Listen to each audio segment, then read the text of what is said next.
সমাজে দর্শক দেশ ও দেশের বাইরে যে যেখান থেকে রাখাল বন্ধু চ্যানেলের ভিডিওগুলো দেখছেন সবাইকে আন্তরিক শুভেচ্ছা।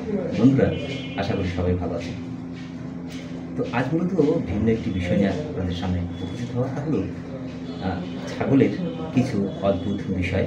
রাস্তায় চলতে চলতে হঠাৎ চোখ আটকে যায় একদল ছাগল, দেখি ঘাস লতা পাতার মতোই তারা কাগজ খাচ্ছে। বিশেষ করে আমার যেটি মনে হলো যে কাগজ খাইয়ে ছাগল পালন।